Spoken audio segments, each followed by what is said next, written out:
Assalamualaikum teman-teman semua dan Bapak Ibu dosen. Hari ini kami dari kelompok SLB Negeri Citerep akan mempresentasikan mengenai hasil diskusi kami, yaitu mengenai pembelajaran berdiferensiasi dengan topik pengertian, teori pendukung, dan keragaman anak di kelas. Yang beranggotakan saya Khalifatul Novita Ningsih, rekan saya Ima Hilmianti, dan Muhammad Ramdan. Yang pertama yaitu definisi pembelajaran berdiferensiasi. Menurut Tomlinson, tahun 2014, pembelajaran berdiferensiasi merupakan pembelajaran yang mengakomodir, melayani, dan mengakui keberagaman siswa dalam belajar sesuai dengan kesiapan, minat, preferensi hasil belajarnya. Namun menurut Fadilah tahun 2017, pembelajaran berdiferensiasi merupakan seperangkat kegiatan pembelajaran yang memperhatikan kebutuhan belajar murid.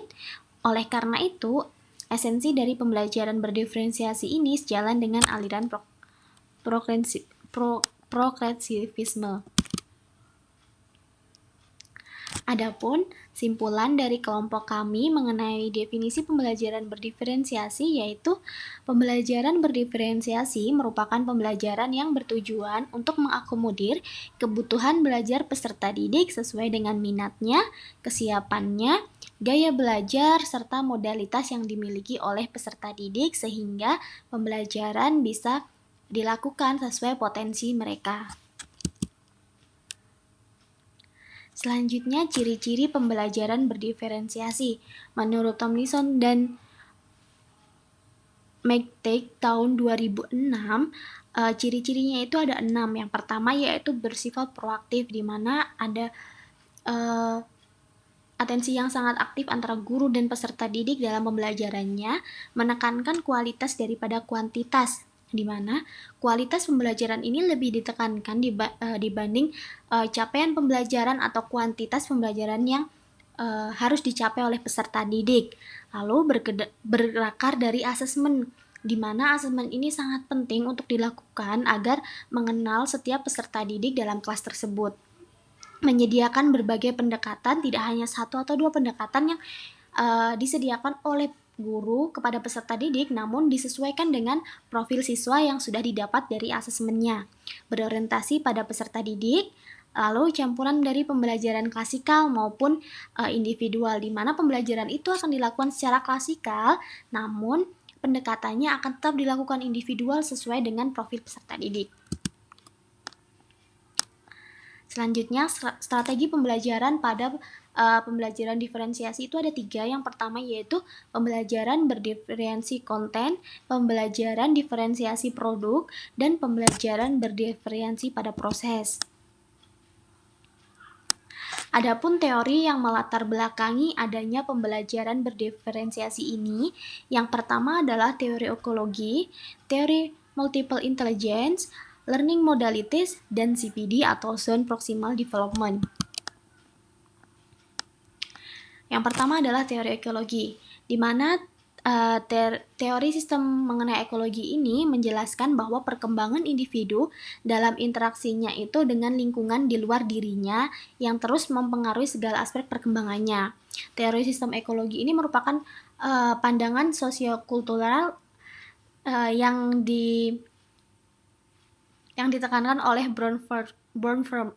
Bronfenbrenner tentang perkembangan yang terdiri dari 5 sistem lingkungan, yaitu mikrosistem atau lingkungan yang terdekat dari peserta didik, mesosistem, lingkungan sekitar peserta didik namun berkaitan dengan mikrosistem, lalu ekosistem, makrosistem, dan kronosistem. Selanjutnya, teori multiple intelligence, di mana teori multiple intelligence ini biasanya disebut juga dengan kecerdasan majemuk, di mana seseorang peserta didik itu tidak hanya memiliki satu kecerdasan saja atau hanya mengandalkan EQ saja dalam kehidupan sehari-hari untuk menjadi peserta didik yang sukses.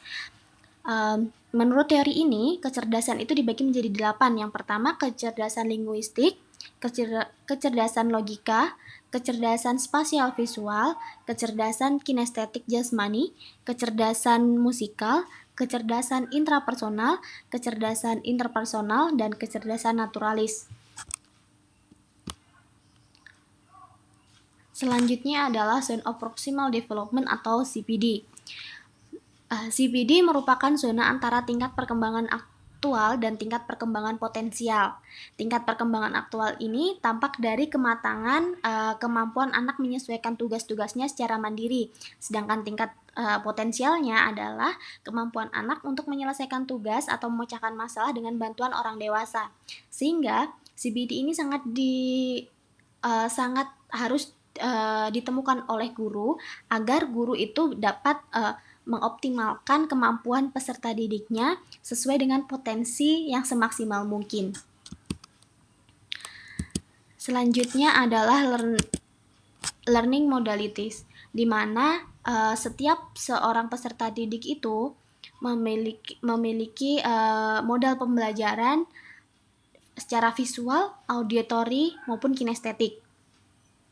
Akan tetapi learning modalitas ini akan berbeda dengan gaya belajar anak, karena learning modalitas ini adalah modal yang dimiliki seseorang memang bawaannya dari lahir, tidak bagaimana dia nyaman saat belajar. Nah, kalau secara visual, modalitas belajar visual ini menerima informasi lebih mudah melalui gambar.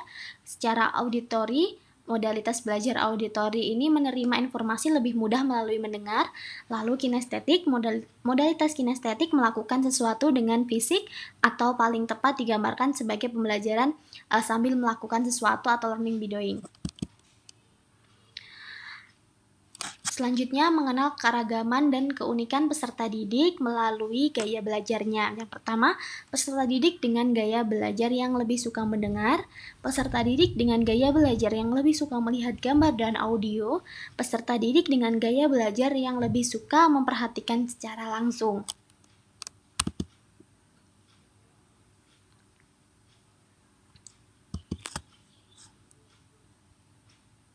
Adapun bagaimana mengenal keragaman dan keunikan peserta didik di dalam satu kelas bisa dilihat dari kesiapan belajar peserta didiknya, bakat dan minat yang dimiliki oleh peserta didik, dan profil peserta didik.